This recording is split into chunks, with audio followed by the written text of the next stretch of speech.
Friends, ഞാനിപ്പോൾ Arsenal FC-യുടെ മ്യൂസിയത്തിനകത്തേക്കാണ് പോകുന്നത്. So നമുക്ക് ഇതിനകത്തെ കാഴ്ചകളൊന്ന് പോയി കണ്ടിട്ട് വരാം.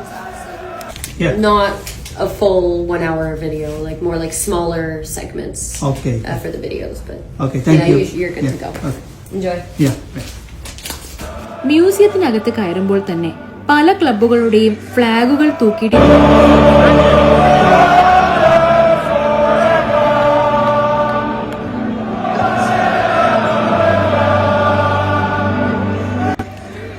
ആഴ്സണൽ ക്ലബിന്റെ ചരിത്രത്തിലെ പ്രധാനപ്പെട്ട മത്സരങ്ങളിൽ ഉപയോഗിച്ച ജേഴ്സികളും ബൂട്ടുകളും അതുപോലെ അവർ നേടിയ കപ്പുകളും മെഡലുകളും തുടങ്ങിയ ഒട്ടനവധി സാധനങ്ങൾ ഇവിടെ പ്രദർശിപ്പിച്ചിട്ടുണ്ട്.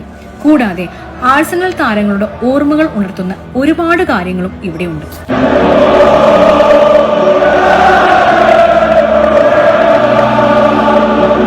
ആഴ്സണലിന്റെ ചരിത്രത്തിൽ ഒരുപാട് മികച്ച കളിക്കാർ ഇവിടെ ഉണ്ടായിട്ടുണ്ട്.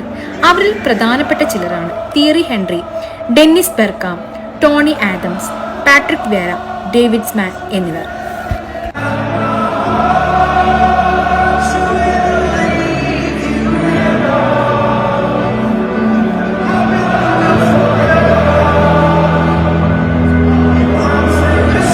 ലണ്ടനിലെ വൂൾവിച്ചിലെ ആഴ്സണൽ ക്ലബിന്റെ ഉത്ഭവം മുതൽ ഹൈബറിയിലെ അതിന്റെ സമയം, അതുപോലെ എമിറേറ്റ്സ് സ്റ്റേഡിയത്തിലേക്കുള്ള അതിന്റെ മാറ്റം എന്നിവയെക്കുറിച്ചുള്ള വിവരണം ഇവിടെയുണ്ട്.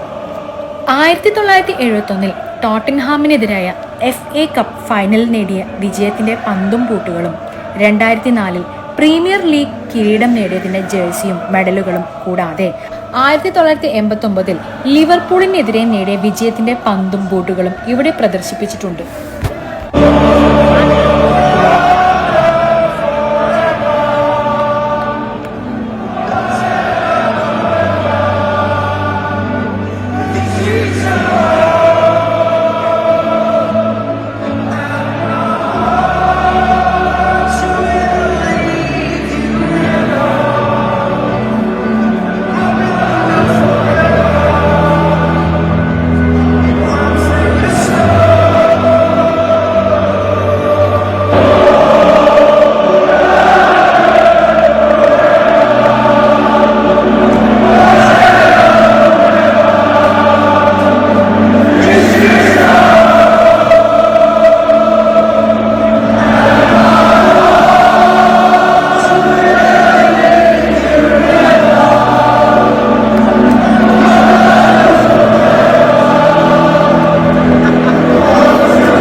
കളിക്കാരന്റെയും കരിയറിലെ പ്രധാനപ്പെട്ട നിമിഷങ്ങൾ ഓർമ്മിപ്പിക്കുന്ന പല വസ്തുക്കളും ഇവിടെ പ്രദർശിപ്പിച്ചിട്ടുണ്ട്.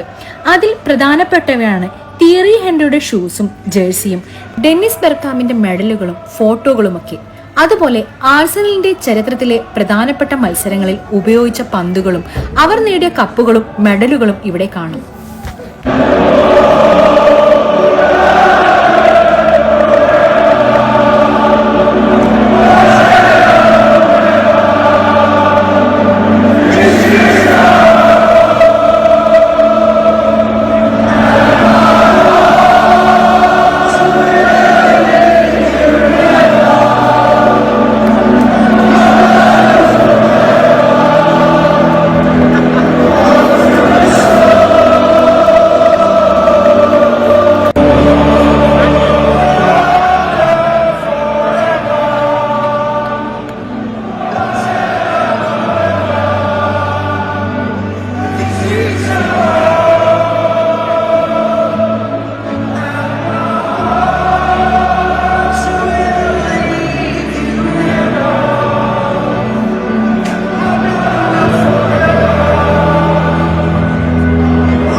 ഇതൊക്കെയാണ് മ്യൂസിയത്തിന്റെ അകത്തെ കാഴ്ചകൾ. ഈ വീഡിയോ ഇഷ്ടമായ ലൈക്ക് ചെയ്യുക, ഷെയർ ചെയ്യുക, കമന്റ് ചെയ്യുക. സോ പുതിയ വീഡിയോയുമായി വീണ്ടും വരുന്നത് എല്ലാവർക്കും ബൈ.